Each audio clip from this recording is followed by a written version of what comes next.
យើងជាប្រទេសអ្នកក្រចំណូលតិចប្រាក់ខែកម្មករក៏តិចដោយពួកខ្ញុំជាប្រជាពលរដ្ឋក្រីក្រទៀតនោះពឹងតែប្រាក់ខែនៅក្នុងស្រុកធ្វើមិនឆាប់មានលទ្ធភាពជួយខ្លួនឯងនិងគ្រួសារបានឆ្នេះមានតែធ្វើពលករចំណាក់ស្រុកទៅប្រទេសដែលជាប្រទេសអ្នកមានជាប្រទេសដែលមានចំណូលខ្ពស់ដូចជាប្រទេសកូរ៉េខាងត្បូងជាដើមព្រោះតែប្រទេសនេះគេបើកយកពលករកម្ពុជាយើងហើយក៏អរគុណប្រទេសនេះដែរដែលបានទទួលពលករកម្ពុជាឲ្យមកធ្វើការនៅក្នុងប្រទេសកូរ៉េខាងត្បូងដែលធ្វើឲ្យកម្មករខ្មែរទទួលបានប្រាក់ខែខ្ពស់ពេលដែលពួកគាត់ទទួលបានប្រាក់ខែល្អហើយពួកគាត់តែងតែផ្ញើមកជួយគ្រួសារគ្រប់គ្រងម៉ែឪបងប្អូនគ្រប់គ្រងឲ្យបងប្អូនបានរៀនបានខ្ពស់ទិញដីធ្វើផ្ទះបង្កើតមុខរបរផ្សេងៗទៀតតាមសមត្ថភាពរបស់ពួកគាត់បើសិនជាពួកគាត់មិនមកធ្វើចំណាក់ស្រុកនៅប្រទេសអ្នកមានទេពួកគាត់ពិបាកនឹងកែប្រែវាសនាណាស់មិនថាតែពួកគាត់ទេដូចខ្ញុំជាដើមព្រោះគ្រួសារយើងក្រីក្រខ្វះមុខខ្វះក្រោយអ្នកដែលធ្លាប់ឆ្លងកាត់ការលំបាកក្រខ្វះមុខខ្វះក្រោយទៅពួកគាត់យល់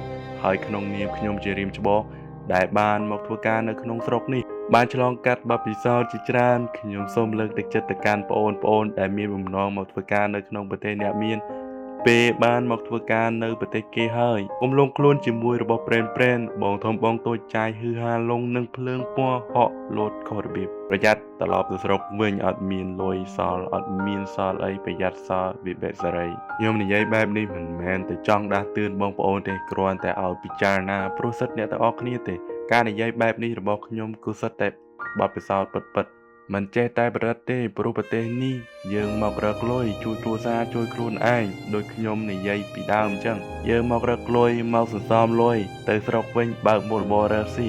ហើយឱកាសនៅប្រទេសនេះមិនមានច្រើនឆ្នាំទេគឺមានដែនកំណត់របស់គេហើយខ្ញុំក៏ឃើញបងប្អូនខ្លះឆ្លាតគាត់ចេះចាប់ឱកាសធ្វើការបដោះជំនាញរៀនសូត្រអភិវឌ្ឍខ្លួនឯងរហូតពេលពួកគាត់ចប់ឆ្នាំពួកគាត់ត្រឡប់ទៅស្រុកវិញជីវិតរបស់ពួកគាត់ក៏ធូរធារមានមុខរបរផ្ទាល់ខ្លួនអ្នកខ្លះក៏ឡើងទៅជាមហាសេដ្ឋីទៀតនោះអញ្ចឹងបានថាជីវិតមនុស្សមើលមិនឃើញទេឲ្យតែខ្លួនយើងចេះដាក់គោលដៅឲ្យត្រូវហើយជាចុងក្រោយសូមពលករទាំងអស់គ្នាប្រយ័ត្នប្រយែងអំឡុងពេលធ្វើការកុំឲ្យមានគ្រោះថ្នាក់ការងារព្រោះពលករកម្ពុជាគ្រោះថ្នាក់ការងារច្រើនណាស់